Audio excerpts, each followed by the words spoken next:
The mola or molas forms part of the traditional outfit of a Cuna woman in Panama, a very specific region in Panama. Molas are handmade using a reverse applique technique. Several layers, usually anywhere from 2 to 7, of different colored cloth are sewn together. The design is formed by cutting away parts of each layer. The edges of the layers are then turned under and sewn down. The largest pattern is typically cut from the top layer. Progressively smaller patterns are cut from each subsequent layer, revealing colors beneath each layer of fabric. A sewn fabric mola can take anywhere from 2 weeks to 6 months for a woman to make. To start your paper molas, you're going to choose a shape. I'm doing a very small example for you guys. You're going to choose an animal, but here's a really simple example of this concept of doing a paper molas. Let me set all this stuff aside. Take whatever image you choose to do, flip it over, and you're going to do a graphite rubbing on the back to transfer the shape of your molas design. Once you're done covering the back with graphite, you're going to take a piece of colored paper. You'll flip this and center it however you like onto your paper. Take your pencil or pen and trace. You want to press hard enough that you are transferring a ghost image. This is called doing a graphite transfer. You can see my pencil line showing through there. You're done with this. Next up, you're going to be using an X-Acto knife for most of this project. If you happen to be working from home and you don't have an X-Acto knife and you're trying to get this project done, you may instead use scissors to the best of your ability and cut and add shapes instead of cutting away shapes.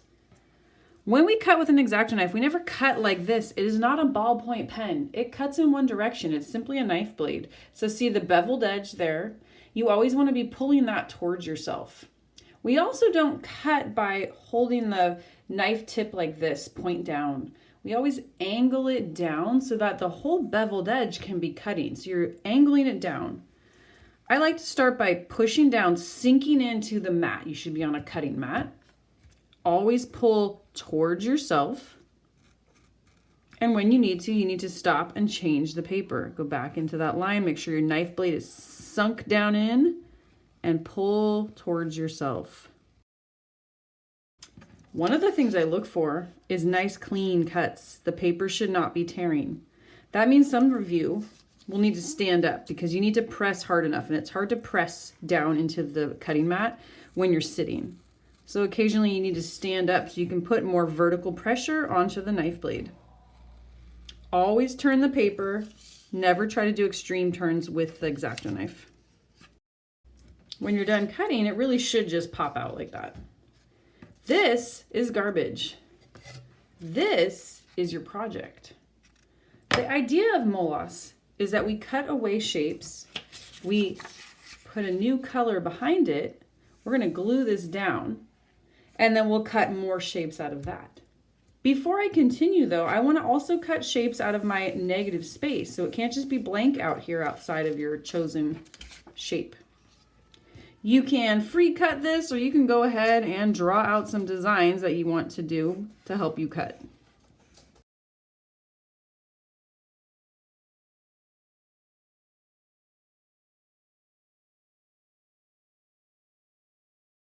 Whenever you have a shape that doesn't just pop right out, one of the things that's happening is you didn't cut that corner completely.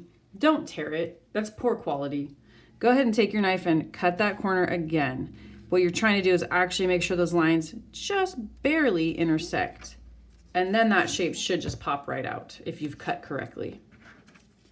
At this point, you've got pencil lines possibly showing on this side of your page. You may want to flip it when you glue down so less pencil marks show, but it's up to you. Your other option is to erase them later.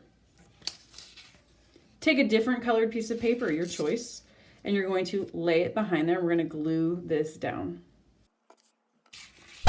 Back up a second here. I'm going to glue this down. You are not going to see me spread glue all over this orange paper and throw this thing on there. Those glue marks show and it's sloppy work. You need to set your page aside. You need to put glue on the back side of your cut design and then place it so that no glue marks show in the finished project.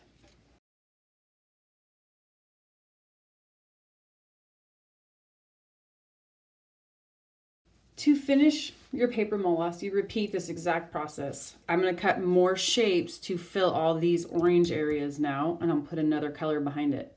Then I do it again. I cut another series of shapes and I put another color behind it. For your project, I expect to see 5 colors.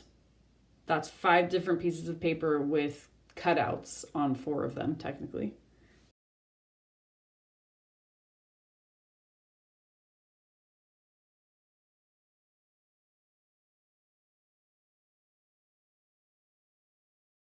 I think this is enough to show you the concept of doing a paper molas. If this were my full-size project, I would expect at least 5 colors. I only have 3. Before I would finish this project, I'm going to go ahead and make sure I erase any pencil lines that are showing. Again, this is called craftsmanship. When you do craft projects like this, it's these little details that make the difference between sloppy work and really nice quality work. The final touch on this molas project is to add stitching. We're not adding real stitching, we're just going to add stitch marks. Use gel pens, whichever colors make you happy, and decide where you feel like adding some stitch details. What is stitching when you're using a gel pen? It's just a dashed or a dotted line.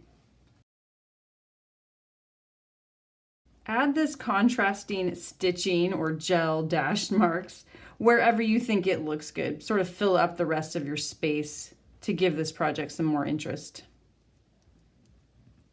Use as many colors as you want. I'm going to stop there. I want to show you final projects. These are some finished works of paper molas by my students.